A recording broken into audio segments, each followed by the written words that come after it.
Ted Bundy? I've never spoken to anybody about this.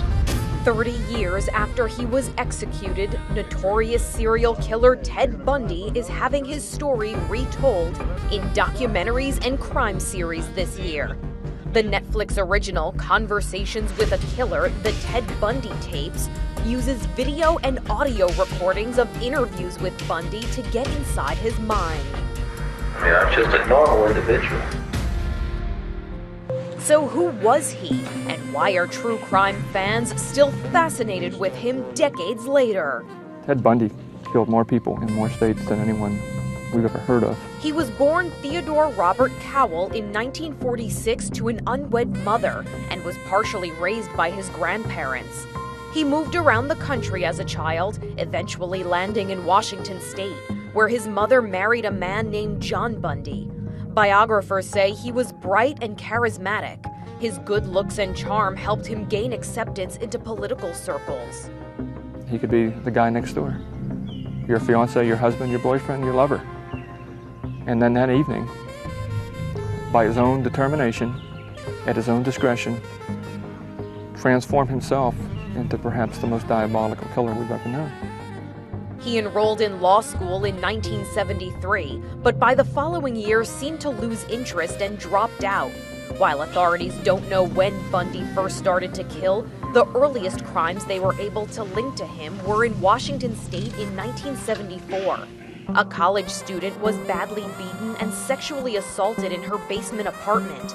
And after that, young women in the state started disappearing every month until the summer. Around that time, Bundy moved to Utah, where authorities say his killing spree continued. The cute driver leaned over and rolled down the passenger window and asked me if I'd like a ride. Rhonda Stapley claims she encountered Bundy one night while she was waiting for a bus. She says he offered her a ride and she accepted. I thought that he was going to kiss me. Instead, he said very quietly, "Do you know what? I'm going to kill you." Stapley claims he drove her to a remote area where he tried to strangle her, but she escaped. Many other victims weren't so lucky. Bundy admitted to killing at least 30 women, abducting, raping, and strangling them. He also revisited his crimes by going back to view the corpses he left behind or bringing them home and continuing to assault them, sometimes sexually. Deborah Jean Kent went missing from her high school in Utah in 1974. I sat in the police station listening to his voice and listening to that horrible tape of him saying that he had followed my sister from the auditorium or whatever it was, and that is the first time I had ever felt anger and hate, and I was physically ill. Bundy was arrested in Utah in 1975 after being placed under surveillance for suspicious activity. He was arrested and convicted of kidnapping and assault of one victim. He escaped custody, but was recaptured in Colorado.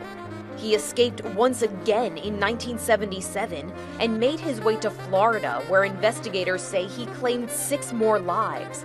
Once again, it was a traffic violation that brought him down. He was put on trial in which he partially defended himself. Bundy was convicted of murder, but that didn't stop him from trying to carry on with his life. Will you marry me? Yes, I will. And I do hereby marry you. Thank you. Bundy proposed to Carol Ann Boone in court during the sentencing phase of his trial. They dated before his initial arrest, and when she had a daughter in 1982, with Bundy behind bars, she named him as the father. But the defiant move didn't sway a judge, who handed down a death sentence in this case. It is further ordered that on such scheduled date that you be put to death by a current of electricity sufficient to cause you immediate death. The punishment has done little to comfort the families he devastated. The mother of victim Denise Naslund says her daughter's murder ruined her life. I developed agoraphobia, and I don't go out anymore.